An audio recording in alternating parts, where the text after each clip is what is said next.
listeners, this is Amelia, your news reporter. Happy November, and thank you for tuning in to today's edition of the National Public Radio Economics Edition.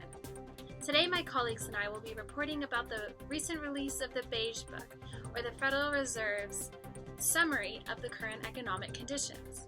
The economy has continued its trend of modest expansion, which means there's been a slight increase in economic output. I'm going to turn the microphone over to Francesca for a minute and let her explain how this growth in activity affects the production possibilities graph, a way to measure our country's potential output. Thanks, Amelia. An increase in economic activity is certainly going to change our PPC graph. However, the PPC curve will not move because the production possibilities have remained the same. We have not increased our technology or quality or quantity of resources. Rather, there will be movement along the PPC curve with an increase in capital goods over consumer goods. Back to you, Amelia. Wonderful. Okay, back to the report. The Beige Book says that the dollar is very strong this month, meaning that it's worth more. This could lead to a low price level, which causes consumers to spend more. Therefore, it shouldn't be a surprise that consumer spending grew moderately over the past month. This means that the aggregate demand has increased, and this helps explain why economic activity has grown. Here's Francesca again to explain the changes of the AD on the graph. Hi again. An increase in aggregate demand is great news for our economy. Similar to our last graph, the line will not shift. Instead, there will be movement right along the aggregate demand curve. As the price level drops, aggregate demand increases. Back to you, Amelia. Thank you, Francesca.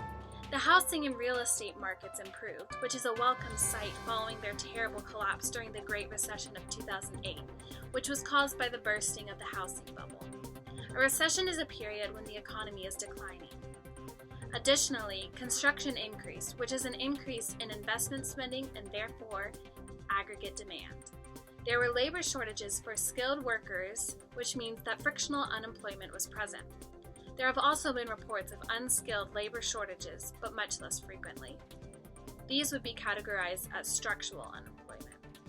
Both of these types of unemployment add to the natural rate of unemployment.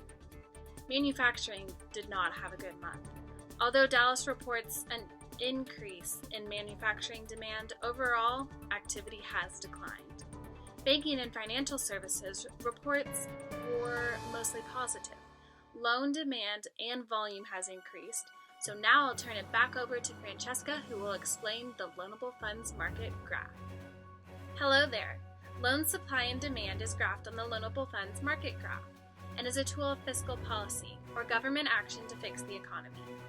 The graph has real interest rate on the y-axis and quantity of loans on the x-axis. Because the Beige Book didn't say anything about the real interest rates, I'm going to assume that they stayed the same. Therefore, the loanable funds market graph would experience a right shift in the demand for loans line. Back to you, Amelia. Agricultural production varied across the country. There have been reports of lower prices for crops and livestock, which fits into our statement that price level has dropped. Lower prices reduces the income of farmers and could potentially negatively affect our gross domestic product, or GDP.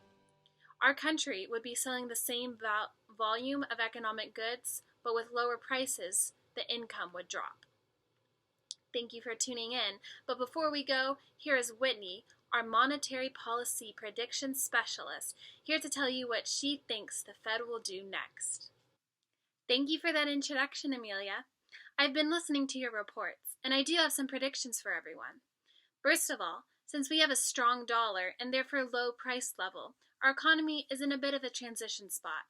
It isn't declining, but it isn't expanding very quickly. The strong dollar indicates that the consumer's faith is growing in the U.S. economy over foreign economies. Ideally, our economy will be operating at potential output, and our Fed's job is to get the economy back there. How should they do this, you may ask? Well, as observed this past month, the economy is slowly expanding. Therefore, I would predict that the Fed will lie low for a couple of months and see what the economy does. And if expansion continues, they should engage in tight monetary policy to rein the economy in. The tools of monetary policy are the reserve ratio, the discount rate, or the open market operations. Open market operations is the most commonly used tool, so I'm predicting that the Fed will use that if they take action. My guess is that the Fed will sell bonds to the people, decreasing the money supply and therefore moving our economy closer to potential output. Thank you and have a great night!